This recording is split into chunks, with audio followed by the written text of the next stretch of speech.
Okay. Namaste, all. We are here today to learn about Buddhism, which we have been learning for the past, with the children we have been learning anyway. So it's a good opportunity for us to be in here in the meditation center and just find out a little bit more from the priests who have set up this meditation center. So it's our good fortunate that we are here. So the children who have been learning Buddhism, and they have kind of selected some topics, so they are going to take turns to read from. So some children haven't really looked at the script, so probably you have to bear in mind that they might struggle with some words. Thank you so much. Okay, so first Shamiran will start. You can stand up here. Come on. Yeah. You can introduce yourself, what's your name, how old are you, and then read out the story. Yeah? Okay? Okay, that's perfect. Okay? I'm Shamir. So, first of all, you have to say namaste. Like this. Yeah? Yeah. Namaste. I'm Shamiran, and I'm 12 years old. According to Buddhist tradition and archaeological evidence, Gautama Buddha was born around 623 BCE at Lumbini in what is now known as Nepal. Prince Siddhartha was born to Queen Maya Devi and King Siddhartha. Legend states that Maya Devi delivered the prince while undertaking a journey to her native home, giving birth at a pond in the Lumbini Garden in Nepal's Rupandini district. At age 35, after 6 years of intense meditation and spiritual seeking, Prince Siddhartha attained enlightenment while meditating under the Bodhi tree in Bodh Gaya. The moment of awakening transformed him into Buddha, now known as Lord Buddha, meaning the awakened one. During this profound experience, Lord Buddha realized the fundamental nature of reality, the causes of suffering, and the path to liberation. The enlightenment was not merely an intellectual understanding, but a complete transformation of consciousness. At the age of 80, Lord Buddha achieved Mahaparinirvana, final liberation. This wasn't death as commonly understood, but rather the complete liberation from the cycle of birth, death, and rebirth. Lord Buddha's physical passing marked the end of his earthly existence, but his teachings continued to guide millions. Very good. I just received that. Is it possible for you to read the slide written number 5, yeah? Is it possible? Yeah. Introduce yourself and, take the mic.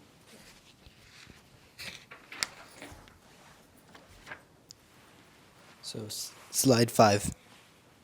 The Four Noble Truths give Buddhists the opportunity to examine and reflect upon why they are suffering in life. The teachings of the Four Noble Truths allow Buddhists to accept the suffering as they believe that it can be overcome. The first Noble Truth, dukkha, states that life involves suffering or dissatisfaction. This does not mean that life is only pain. Instead, it points out that experiences are often tinged with imperfection, stress, fear, or longing. For an example, feeling anxious before a big match or exam or craving something you cannot have. The second Noble Truth, samudaya, uncovers the causes of suffering. The main culprit is tanha, often called craving or attachment. We fixate on people, possessions, or even ideas, hoping they will bring permanent fulfillment. For an example, desiring the latest gadget, obsessing over social media likes, and longing for a particular lifestyle can feed stress and anxiety. The third Noble Truth, nirodha, affirms that suffering can end. When we let go of craving or attachment, we experience liberation from dissatisfaction. A hopeful perspective is recognizing that suffering is not endless, can transform our worldview. It highlights that peace and freedom are attainable in this very life. The fourth Noble Truth, magga, points to the Noble Eightfold Path. This path combines ethical conduct, mental discipline, and wisdom, guiding practitioners toward enlightenment or complete freedom from suffering. Okay, thank you. Your turn now, okay.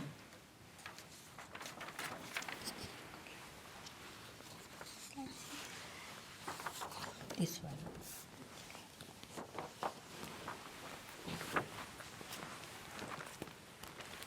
Namaste, my name is Harshini and I'm studying in S5 currently. The 4 cardinal principles are Sarvam Kshanikam. All conditioned things are impermanent. Everything that exists in our reality is a conditioned thing. All is momentary. Sarvam Dukkham. All contaminated things are suffering. Our own mistaken view of reality is what makes something. Life is misery. Sarvam Anatman. All phenomena are empty of self. Things exist. They just don't exist the way we think they do. All is illusory and not the self. Nirvanam Santam. Only Nirvana is bliss. Nirvana is something that's not conditioned. Nirvana is peace. Ask this of the children to stand over there, please. Just go and stand. Come.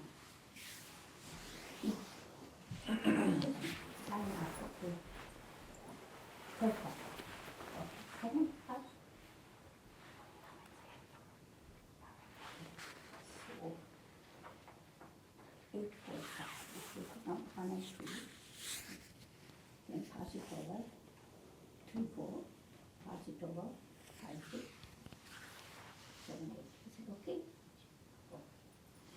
1 second. You want to do the 5 more. See what happens.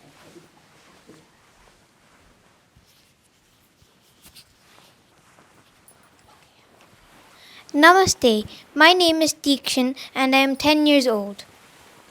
The Noble Eightfold Path. Lord Buddha taught that there was a path that anybody could follow which would help them overcome suffering. Number 1. Right views. To have a positive mind, to think of the good things in oneself and in other people. Number 2. Right thoughts. To care for others, to be sympathetic and understanding. Namaste, I'm Aina. Right speech, not to tell lies, not to say hurtful or stupid things. 4. Right action, not to kill or cause injury, not to steal. Did you read the first one? Like this. Namaste, I am Baba and I am 8 years old. Right livelihood. To make sure that a job you does not cheat anyone or cause harm. Right effort. To work hard to follow the Eightfold Path. Namaste. My name is Bami and I'm 8 years old. Right mindfulness. To be aware of thoughts and actions. Right distractions. This is a peaceful state of mind that should arise if someone has followed the Noble Eightfold Path. Okay, thank you. So now we will just chant Buddham Sharanam Gacchami. Okay, you also go and stand there with them. You go and stand with them. Yeah. Chant the mantra. Okay, yeah. Do you know by heart? Okay, so do you want to look at the script? Yeah. But the children who know well, just chant without looking at the script. Okay, pass it over to them.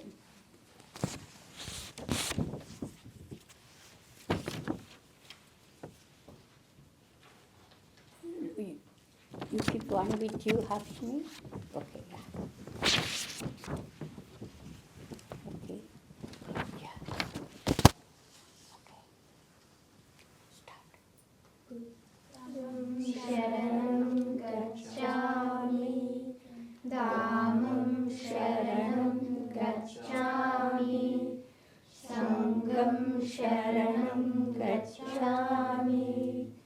Buddham Sharanam Gacchami, Dhammam Sharanam Gacchami, Sangham Sharanam Gacchami, Buddham Sharanam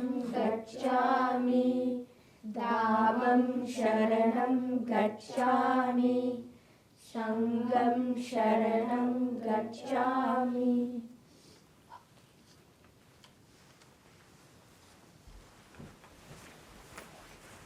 Thank you.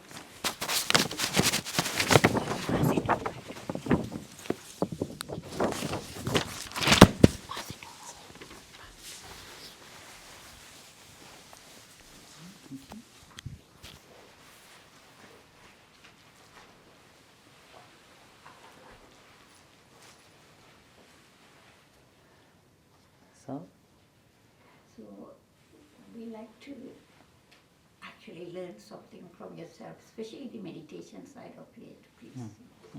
okay. So good afternoon, everyone.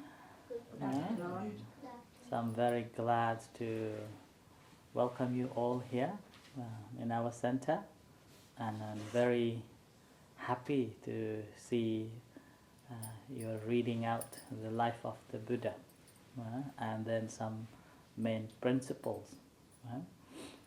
Before we go on to the practice of a meditation, do you have any questions you want to ask? Any question?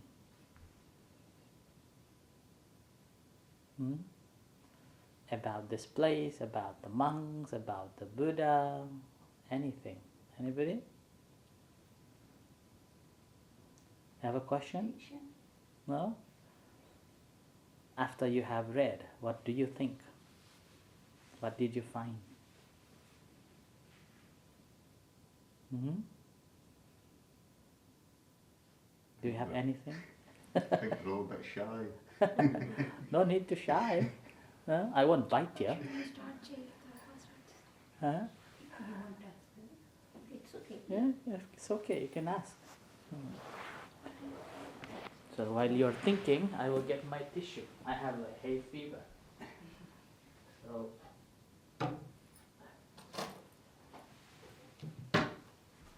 I have a hay fever since the COVID jabs.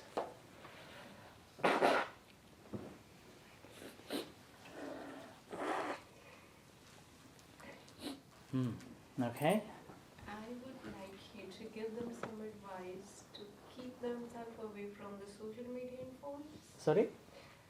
I would like you to give them some advice to keep themselves away from technology, social media, phones, Oh. games, how they cannot be tempted towards it. They might listen to you, they won't listen to us. Maybe you don't want to come back here anymore.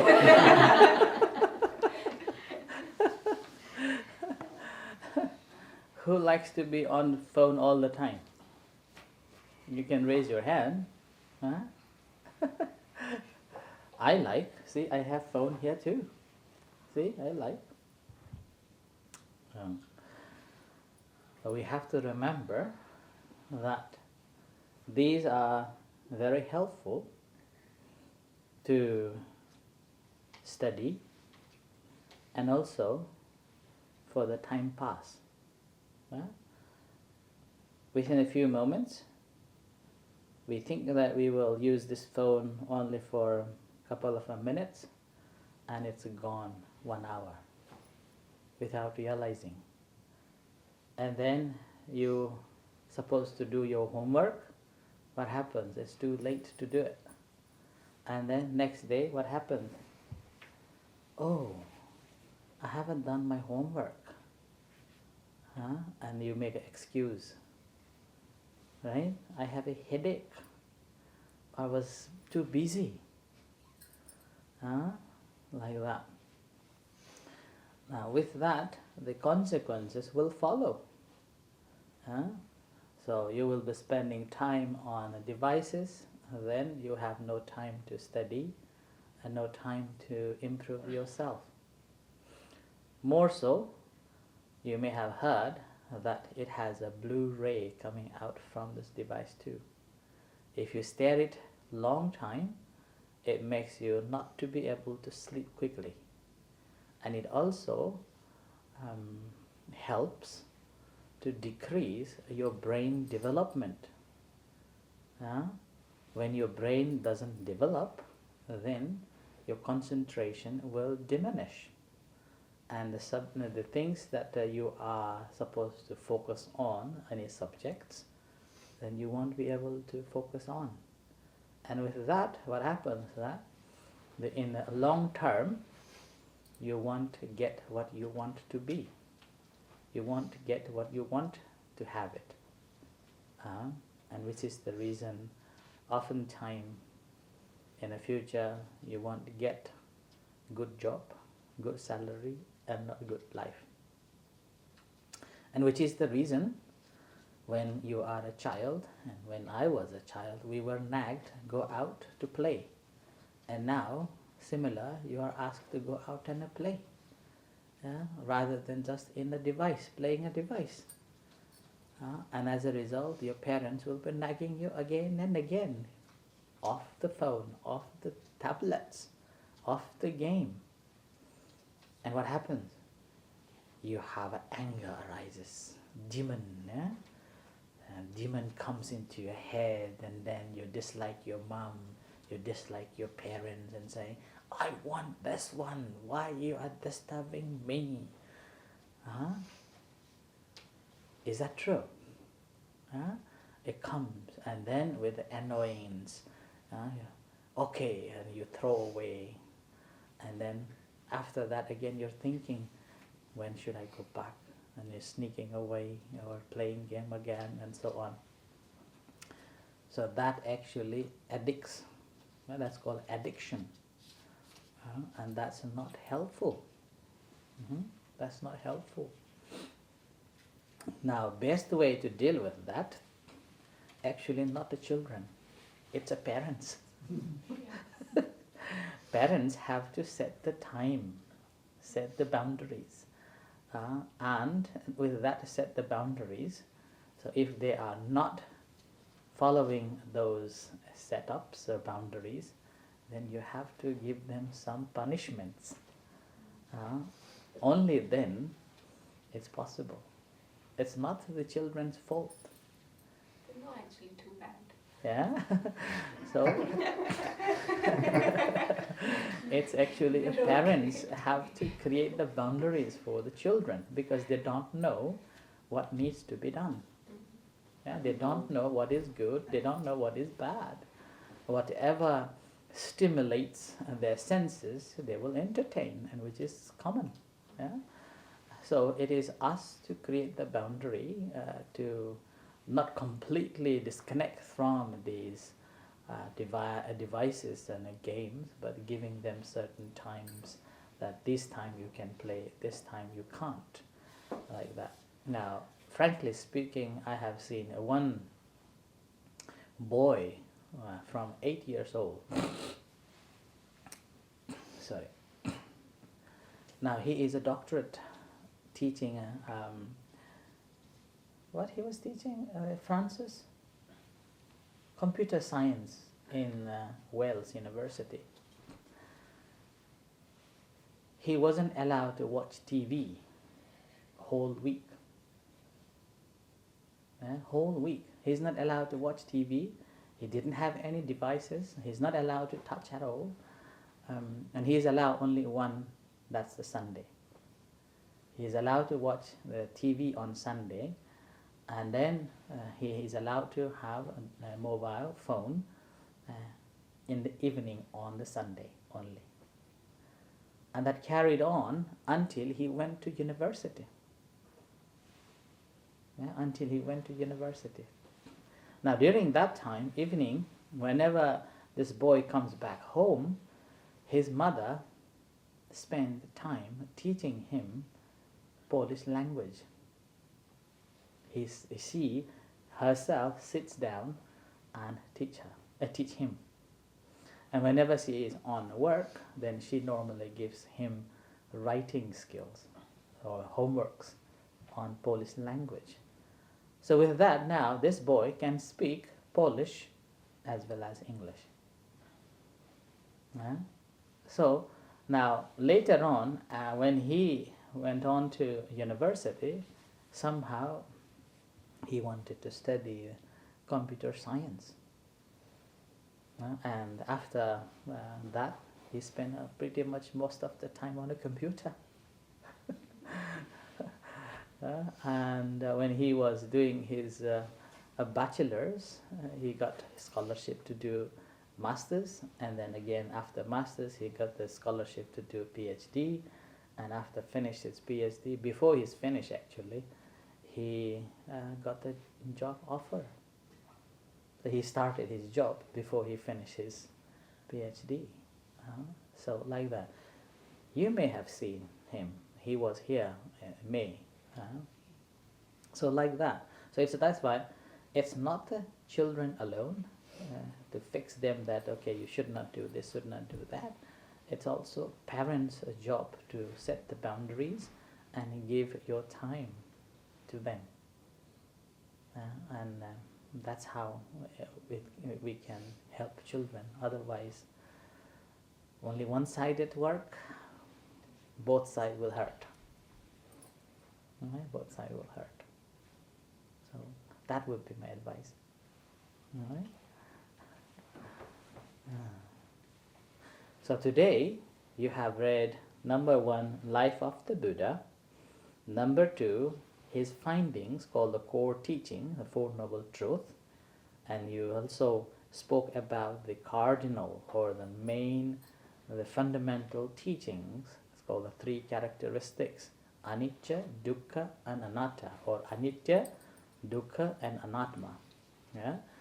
So, and then after that, you recited the Eightfold Noble Path. So 4 main things you have done today. So when we talk about the life of the Buddha, so he was a prince. He had everything that you wish for. He even had 3 different palaces for different seasons. So in India, those days, there were 3 seasons. Not like here we have, how many seasons we have? 4. Are you sure? 4. Are you sure we have 4 seasons? Think about it. Think about it. Is it 4? I think so. Yeah. Yeah? What are they? Spring, Spring, summer, summer, autumn, autumn, winter. winter. Is that true? Like that every day in Aberdeen. Yeah, so here we have 4 seasons, but back in India, only 3 seasons. What's missing there? Winter. We have winter. Now this is your homework. Okay? You can go back home, right, and then think about it. Which season is missing? So the Prince Siddhartha had 3 palaces for 3 seasons. And again, I'm not going to say which seasons he's having which palaces. Okay? If I say that this is for spring, this is for winter, then you know which one is missing, right? So I'm not going to tell you, but this is your homework too, to find out. Okay? So 3 palaces. And then he had all the luxurious life he had, because being a prince. I think you are also prince and princess too. You just have to tell your parents, Mom, I want this phone, right? On my birthday, I want this toy. And then what happened? Then birthday celebration, and then you open the box. Wow, this is the one I wanted. Right? See? You are like a princess too. Prince and princess. So Siddhartha was like that too. But he saw 3 main things.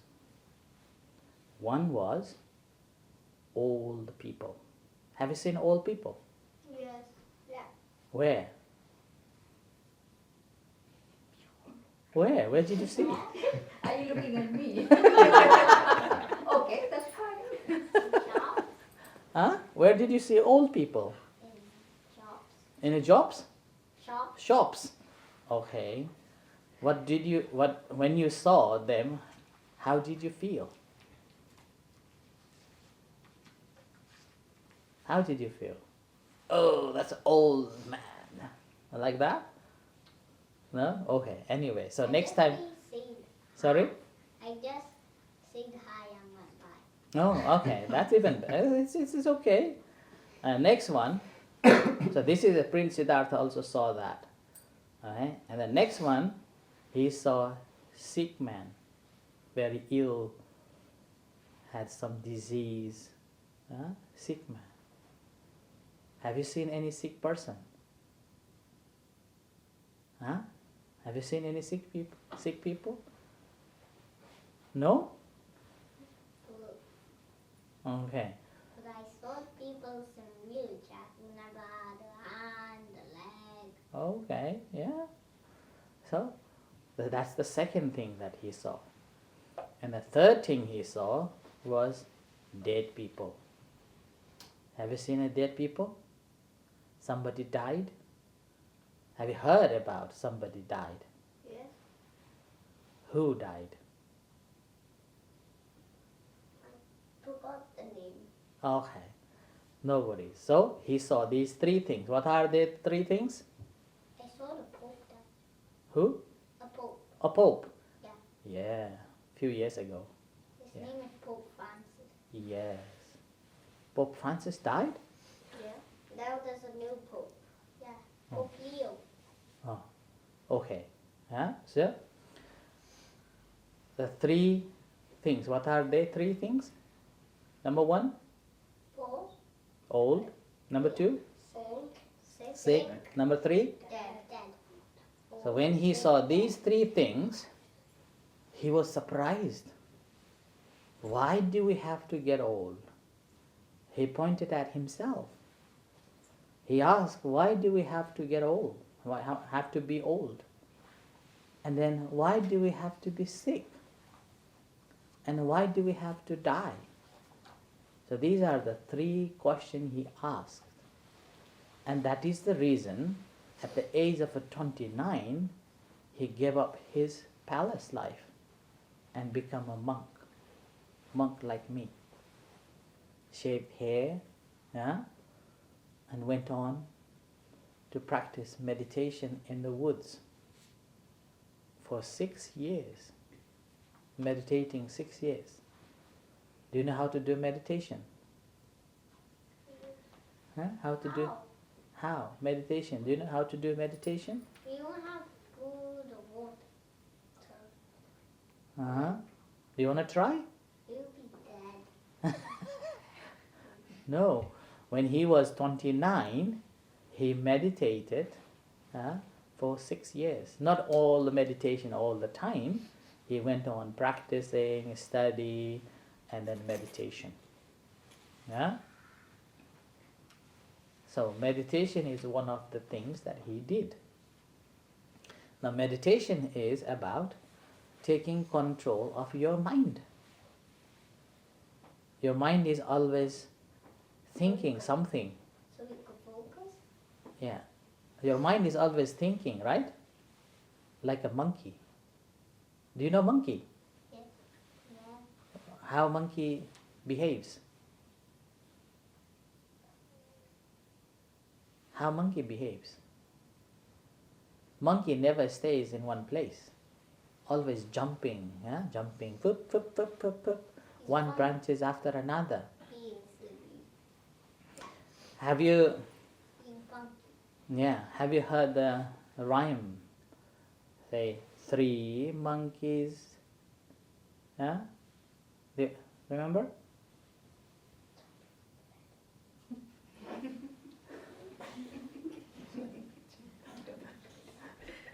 Who remembers? Is it like little monkeys jumping on the bed? Yes. And then One fell down. one fell, His head. bumped his head. And then what happens? Mama Mama called the doctor. and the what? doctor said no more monkeys jumping on the bed. Yeah, see?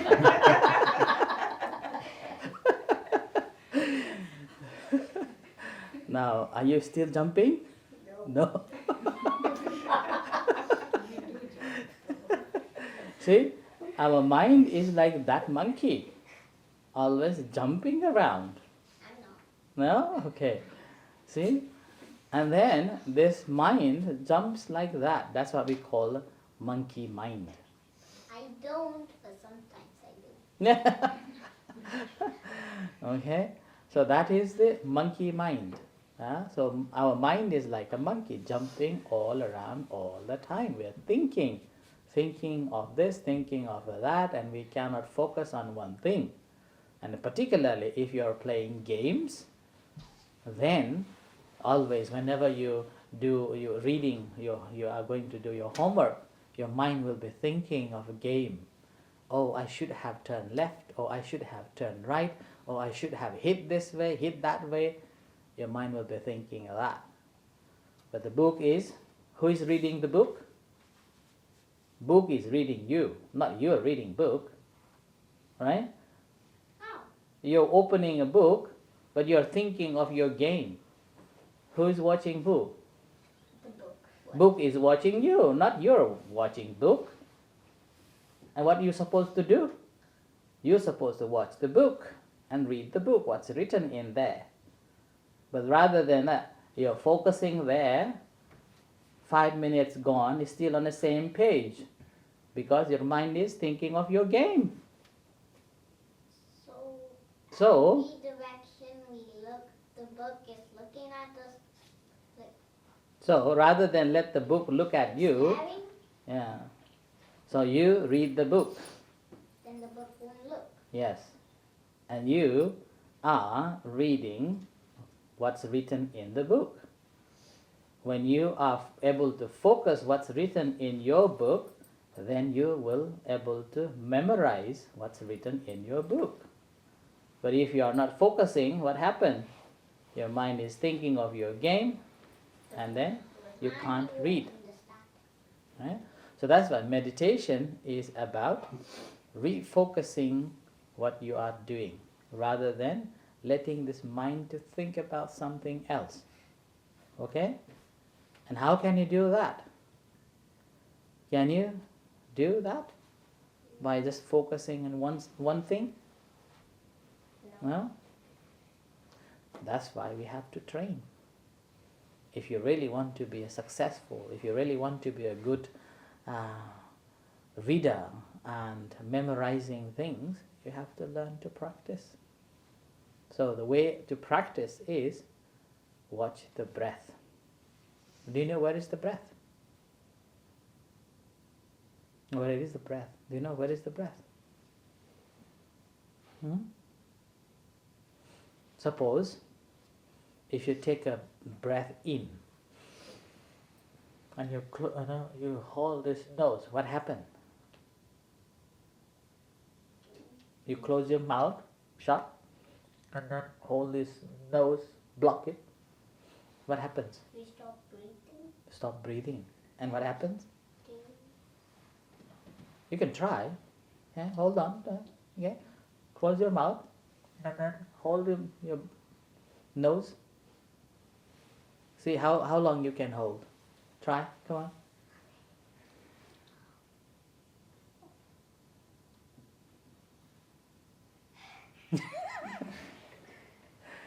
Huh?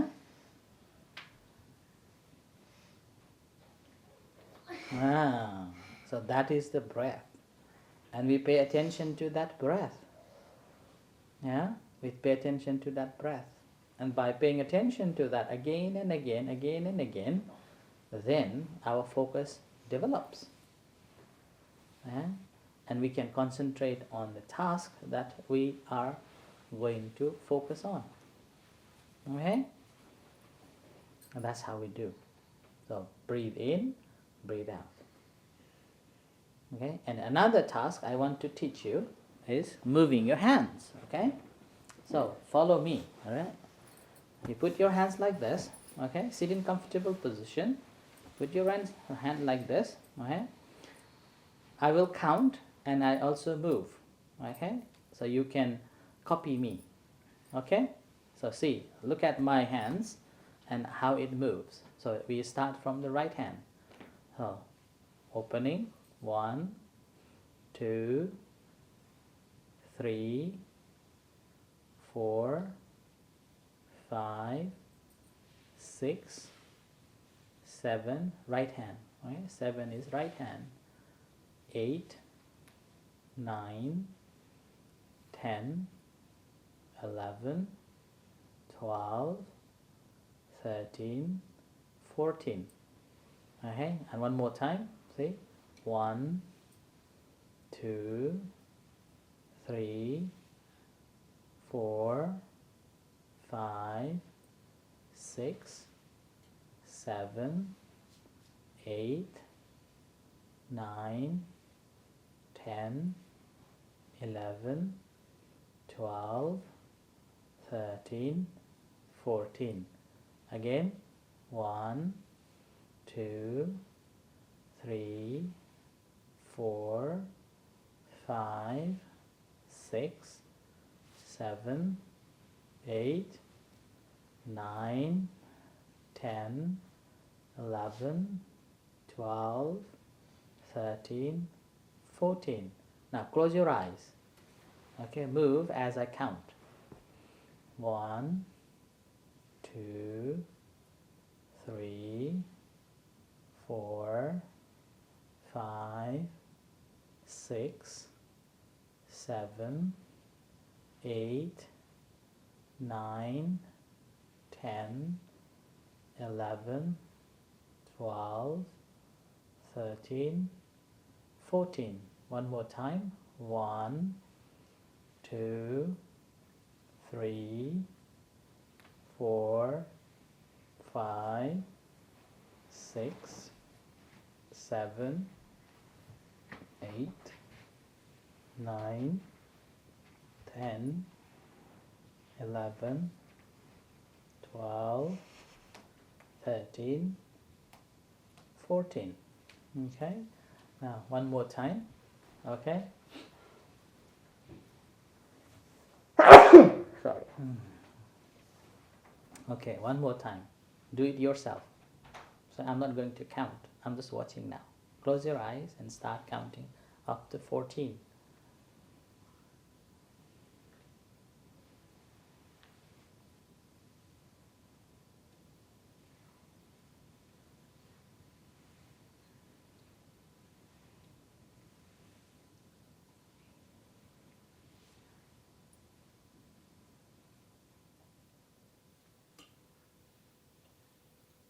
You managed? You want to try again? Okay, one more time. Okay, 1, 2, 3.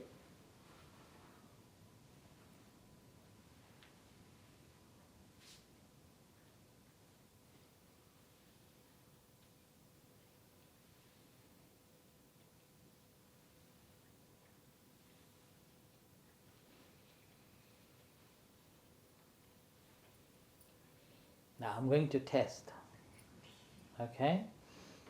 Which hand and where number 7? Heart is right hand. Yes. Okay, and next one. Okay, now again. Which hand and where number 9? Right hand is right hand. So right hand on your knees. Here. Okay, like this. And this is the 10th. Okay? Now again, one more time. Okay? You ready? Which hand and where number 3? This hand. Me. Yeah? So this is how we train our mind. If you are not focusing on when you're moving, when I ask you, you won't be able to answer. But because your mind was not like a monkey jumping somewhere else, but you were doing it with your consciousness there, your mind is constantly moving around and you're aware of that. So when I ask you, you can answer straight away. So that is a benefit of meditation. Okay? Now, another one more practice. How long do we have?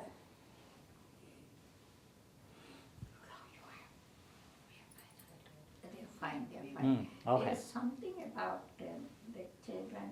We haven't really taught them the meditation.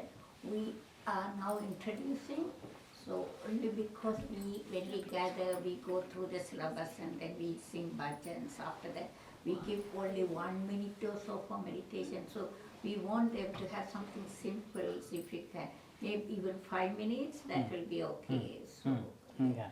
thank you. Okay, so one more practice. Okay, so sitting in comfortable position. When we sit to meditate, so this is how we sit down. You put your right, so you sit like this. You put your leg like this, right? Or you put your leg like on top of it. Okay, not this way. Okay, not this way. If you sit like this way, then when the more you longer sitting, it presses one on another. It blocks the blood circulation, and then it numbs your legs. Okay, so we put this way or on top like this way.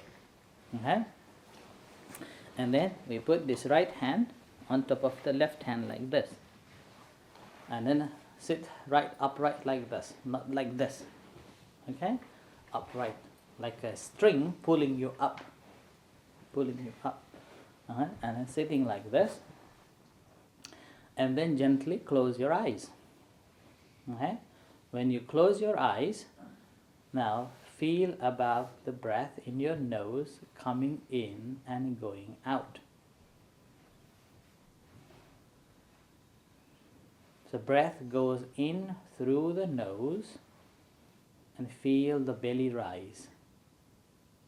And then as the belly falls, breath comes out through the nose.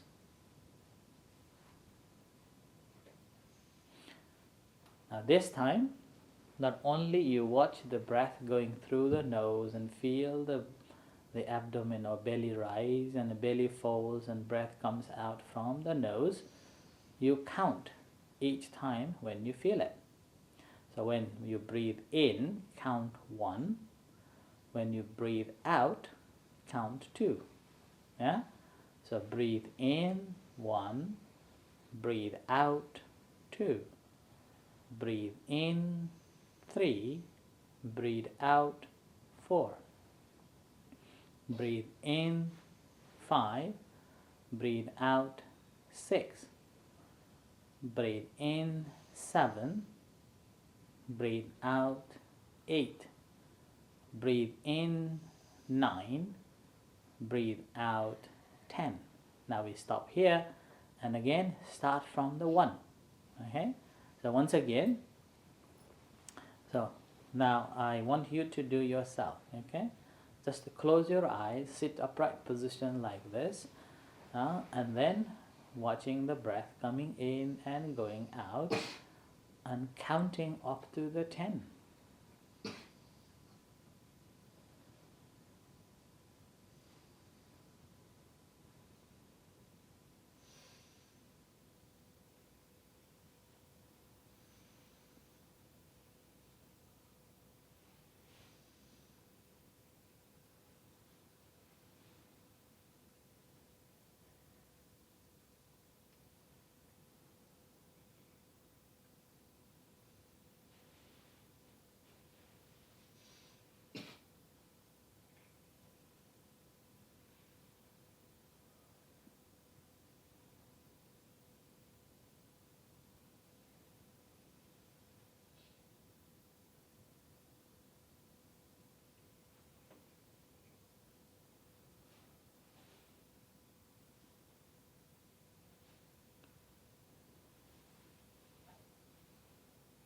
Now raise your right hand,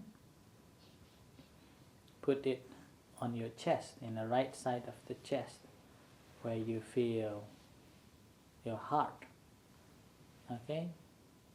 Sorry, left side of the chest. Okay?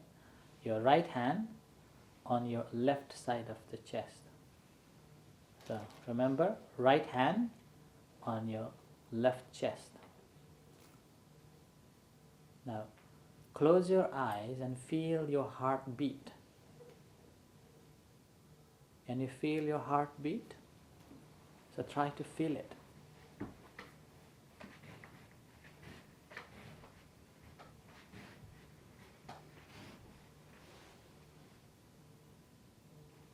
and tell yourself, if you feel a heartbeat, saying, I am well, I am happy, I am peaceful, I am well, I am happy, I am peaceful.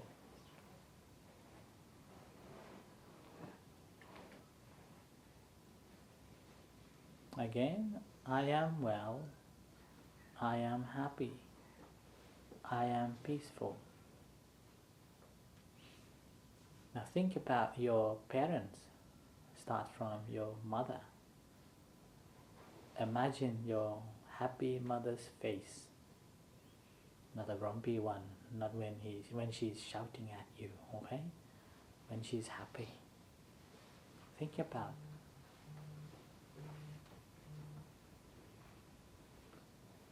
And then wishing her happiness. Saying, thank you, Mom, for looking after me, taking care of me. I wish you happiness. I wish you good health. I wish you free from suffering and all the troubles. If you really love your mother, so you can feel and you're sharing this genuinely.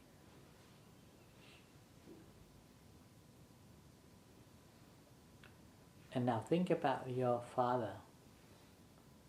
Imagine your father's face, happy face. And saying to your father, thank you, Father,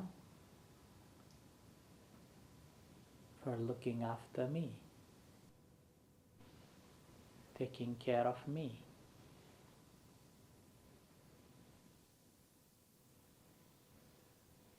I wish you good health. Have it? Can you go to cottage? Somebody came.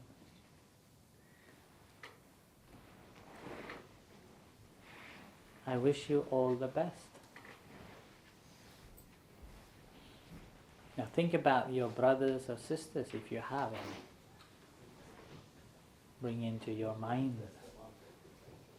saying, thank you for being my brother. Thank you for being my sister. Thank you playing with me. Thank you for sharing things with me. Thank you for taking care of me. I wish you happiness. I wish you good health.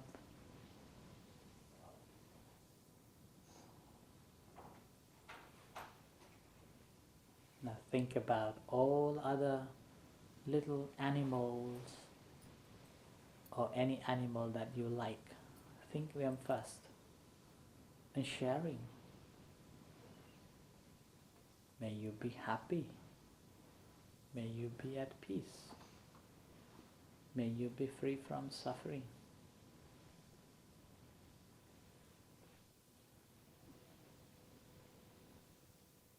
May all beings be happy.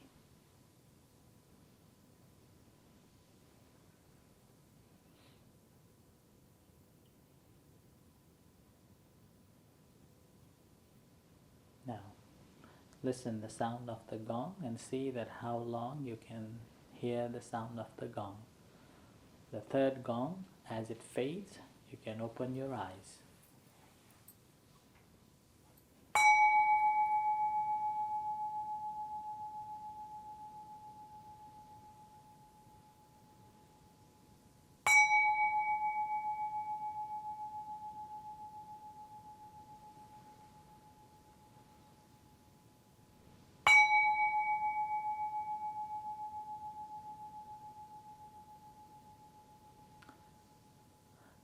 Okay, now you can open your eyes.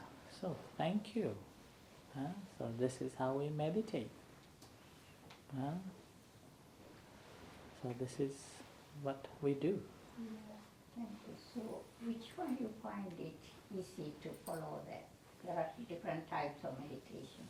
Kind of breath breathing or the hand movement. Breathing. Is it okay, everyone? So when we go back, we can do breath meditation. Yeah. Happy? Any questions would you like to ask? Anything you want to ask? No? Do you know how big this robe is? Do you know? This is a robe I have been wearing, like this robe I have been wearing for 29 years. I don't have t-shirt like you, jeans like, no. This is the one that I normally wear. And I can't buy this one.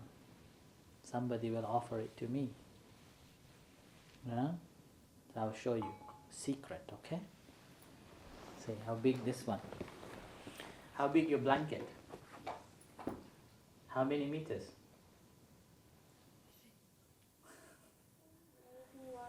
Huh? Maybe 1 or 2 meters. 1 meter. So maybe half of this one. See, it's how big. Yeah? It's one piece. See?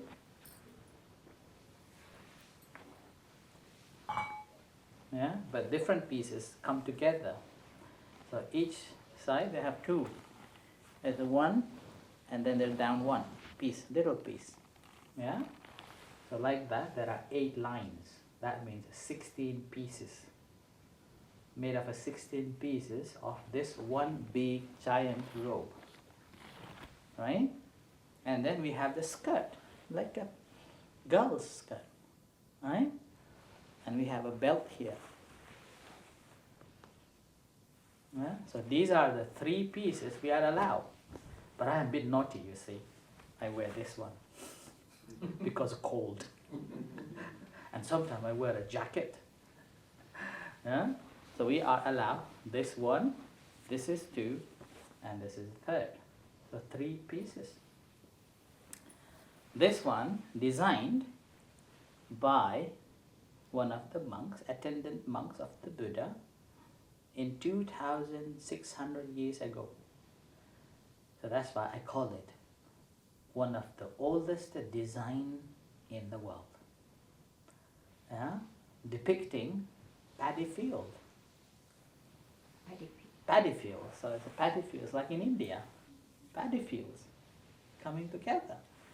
And then we wear, so when we are inside the temple, I mean in the boundary temple, whenever we do ceremony inside, we do like this. So we roll it. Yeah, rolling, rolling. Yeah, rolling. And this one hand will be outside. So this is how we do. Rolling.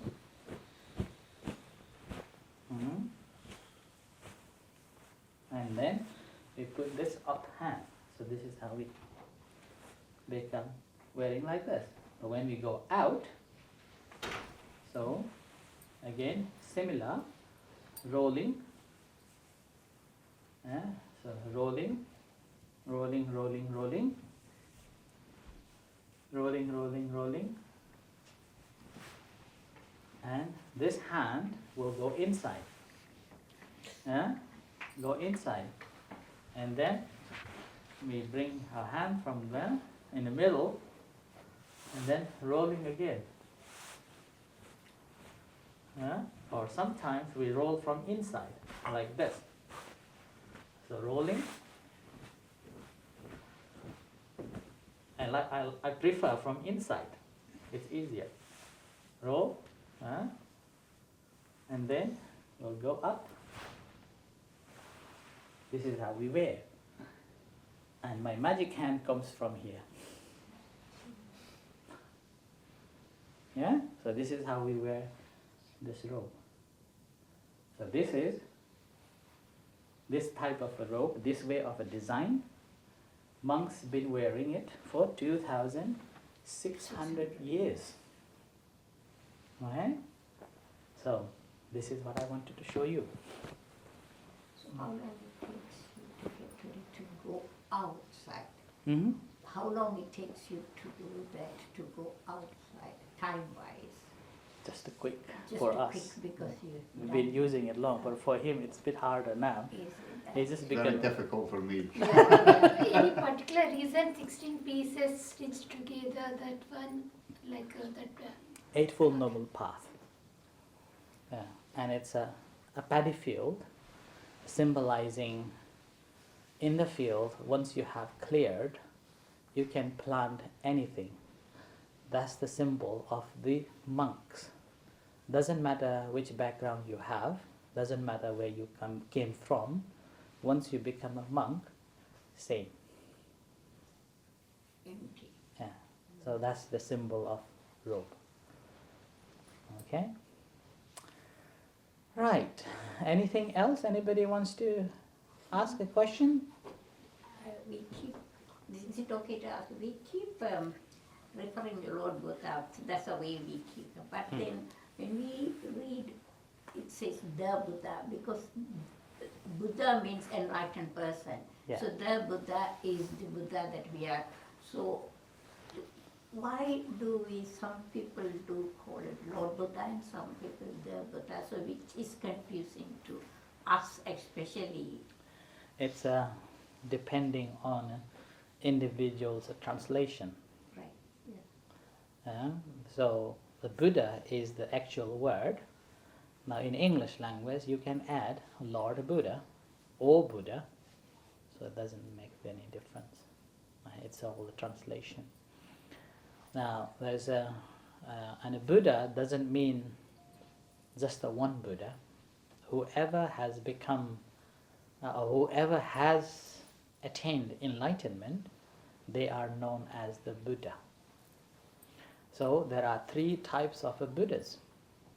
One self-enlightened Buddha, like him, who was born in Kapilavastu, so in Lumbini, current in Nepal, and lived in Indian plateau for 80 years. So like the Buddha, it's called self-enlightened Buddha, who practiced himself and then eventually attained the enlightenment. There's another type of a Buddha, it's called the Pacceka Buddha or Prateka Buddha. Self-enlightened, but not teaching to anybody. He's happy with himself, like going into meditation and got enlightenment, and he's happy, finish from there, not going into the community. And the third one is called a Savaka Buddha or Shravaka Buddhas. The Shravaka Buddhas, listening to the Buddha's teaching and following the path, got enlightenment, and they are also liberated. Then they're also known as Buddhas. So that's why Buddha is a title for somebody who has attained the liberation. So that's why the Buddha means. So when we say Namo Tassa Bhagavato Arahato Samma Sambuddhassa, so that's what that means. Namo means namaskar. Tassa means Tassa Puggala or Pudgala. So Tassa, that person who has who is a blessed one, noble one, and self-enlightened one. Like that. Okay. Who is Lama? Lama is a monk. And they're having some power of God, something like that? So, not all lamas will have it. The lamas, those who have went into a certain period of meditative states, then they have that certain qualities and embodiment of a certain deities, like that. Yeah? So it's based on that monk's capability, like that. So Lama is simply a monk who has given up homely life and then stayed in a monastery. Is enlightenment is the chakras of the body or something? It's not about the chakras, it's about the consciousness. It's about enlightening, understanding things the way are. The moment when you're able to get rid of greed, hatred, and delusion, and that is enlightenment. It's not about the true understanding of the chakras. So what is the chakras? Now, chakras are, I'm not good at it, but I have basic understanding of it. Chakras are the energies in our body, in a certain parts of the bodies, that's central to energize the energies that connected to, some say universe, others say related to, let's say, divine, like that. And then by working on that, expected to have physical well-being.